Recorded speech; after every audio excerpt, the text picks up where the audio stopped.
Hi, and welcome to the Kale Houser Leadership Secrets podcast. Today we're going to talk about the greatest threat to success.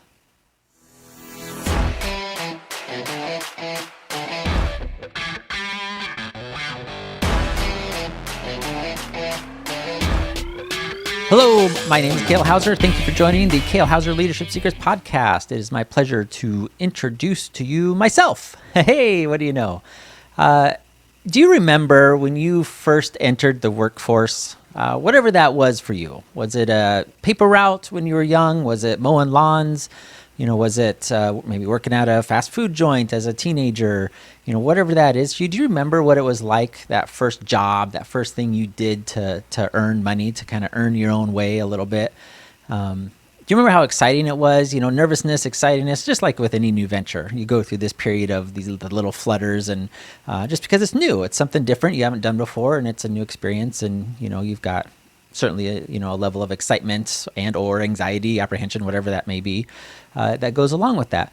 But one thing we don't think about is that initial excitement to be successful at that thing, right? Like I want to be the most efficient paper delivery boy out there, right? And earn the top spot and get the bonuses. At least in my town, the local newspaper, when they had newspaper delivery service, they did competitions all the time. I didn't last very long as a paper boy. It was miserable work, especially in growing up in Washington where it rained all the time and it was miserable cold and blah, blah, blah, blah. Like, forget that. I did mow lawns. That was kind of my thing for my neighborhood to earn extra money. It was a little more manageable for that before I actually entered into like official jobs and things of that nature. But I remember going through and having that process of, what does success mean to me? And certainly at the time, the success was, boom, a paycheck. Like, holy smokes, I just earned, several $100s or however much those paychecks were in order to allow me to do things like put gas in my car, buy the toys that my parents said they weren't going to get me, all those types of things in ways that I had to earn my own way. But think about that time for you, like what that meant for you. And what the hoops you went through to kind of prove yourself, to motivate yourself, to get yourself out there to be successful in your market, in your industry, whatever that was.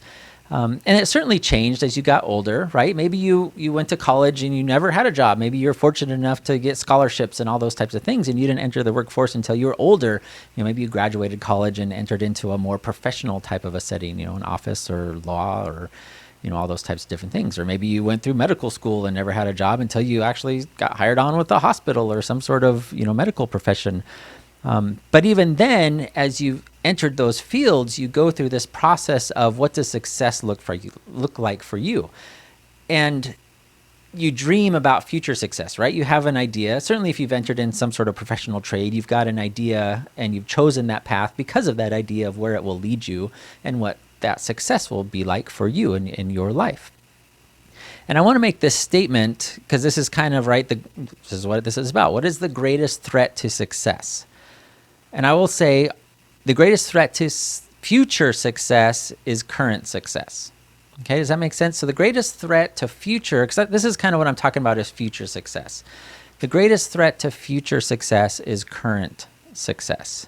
Because when we are starting out, we don't have anything. We have nothing to base any results on. We have nothing other than our own desires, our motivations, our willingness to try and get out there and do it. We're motivated, we're dedicated, we're hungry for it, right? To prove ourselves, to earn that income, and which will allow us to do all those other things, become independent, blah, blah, blah, blah, blah, all those types of things that aren't really that important for this discussion. Because we haven't achieved anything when we first started out. So we have nothing to show for it, but everything to prove. And it's all based on potential and desire. And that's it. That's what the measure of success is our potential as our skills, whatever that is, and we dedicate ourselves to doing, and our desire to be successful and our desire to produce those results.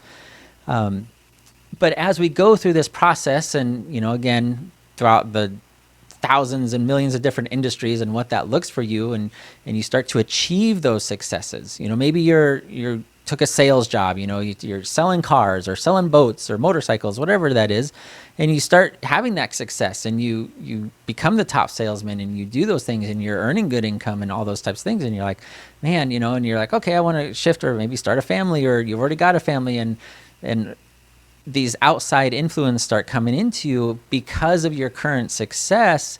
They start threatening future success. And think about those times when you've had those successes. What did people around you start saying? This could be as a young man, young woman, that have, you achieved that promotion or that professional achievement that allows you, that would qualify you as successful. What do your parents say? What does your spouse say? What do your friends say? Do they basically, hopefully they're congratulating with you, like, hey, you did it. Congratulations. You reached this milestone, this goal, this thing you were striving for in business, in your professional life. But then what's the next thing they say? Isn't it time to relax? Isn't it time to, step back? Take a vacation, man. You've been working so hard. You deserve a break.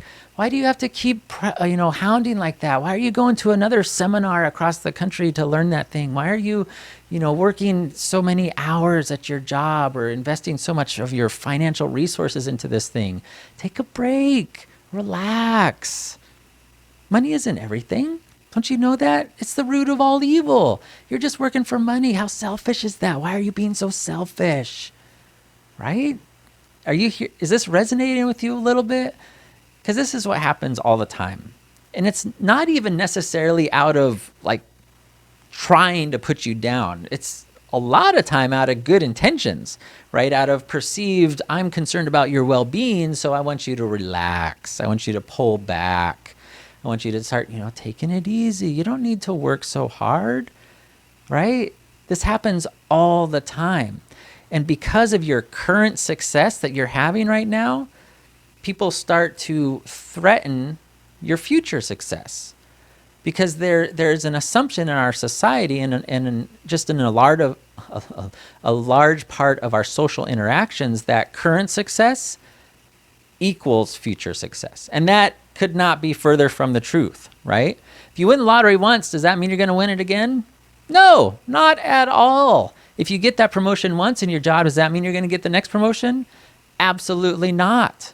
You cannot judge the concept of future successes on current successes. And if you do that and you take your current successes as like, I've arrived, I've achieved the thing, and now I can just hang out, then you're done. You're over. There will be no more future successes for you. You're now just stagnant. And we all know, I think I've talked about this in previous episodes, if you're stagnant, you're actually in the decline, right? Because that's not how the world works.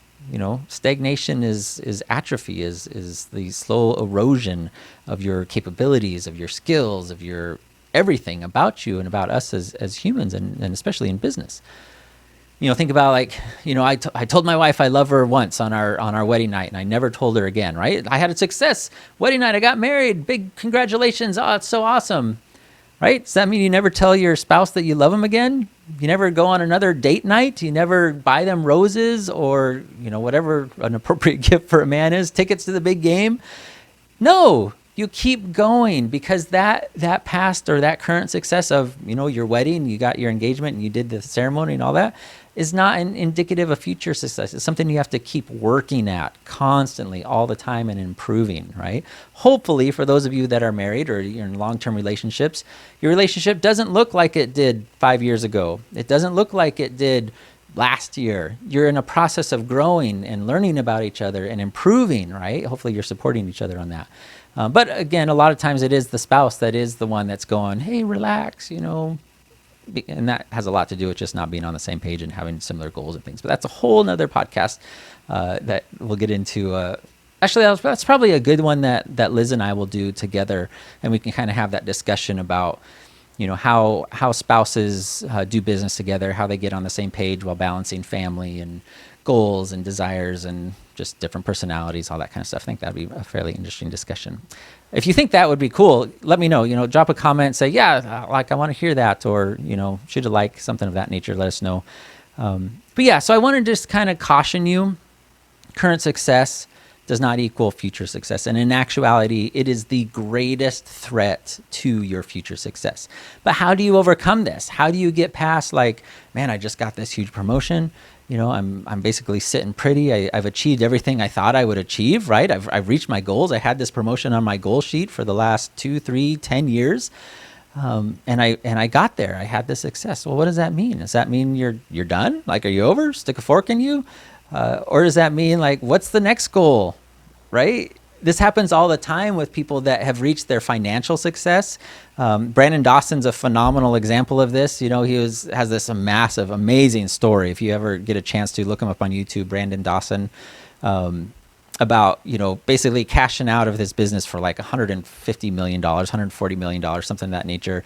And he did it. He's like, I'm done. I think at the time he was in his late 40s, early 50s, somewhere in that range. He's like, I'm done. I'm just going to go sit on the beach and, go to the country club and golf. And it like lasted, I want to say like 18 months. And he's like, I'm most miserable. I'm overweight. I'm unhealthy, blah, blah, blah. And he went through this just absolutely horrendous stage because he had stopped being successful. He had that current success that he had and cashing out the $140 million absolutely destroyed his future success because he had nothing beyond that, right? That was the end goal. And he talks about this a lot, and I'm pretty sure you can find it on YouTube. So it's absolutely fascinating to listen to his story, but that's every person's story. Maybe not on the scale of, us all cashing out for $144 million, but on smaller scales, right? We reach these goals and these milestones and have these successes. And then because of that, we stop striving, we stop pushing, we stop being motivated, we stop trying to prove ourselves to ourselves and to our surroundings and achieving those successes. So don't let that happen to you, right? Be cautious of it. As you start approaching your goals or you achieve those milestones, keep going. Keep going. Don't stop. Unless you're dead, unless you're literally about to retire and you've got other things that you can transition your energy to, right? Even retirees, they don't just sit and fish all day. Sure, they do that occasionally and they do that a lot, but they have other things going on that they put their energy into, and their definition of success kind of changes, right? So it's not so much maybe financial anymore or promotions, but now it's spending time with my grandchildren or, and getting involved in my community, helping other younger, business people, being a mentor. All those types of things are ways that they stop their current successes from hindering their future success. Okay, that makes sense.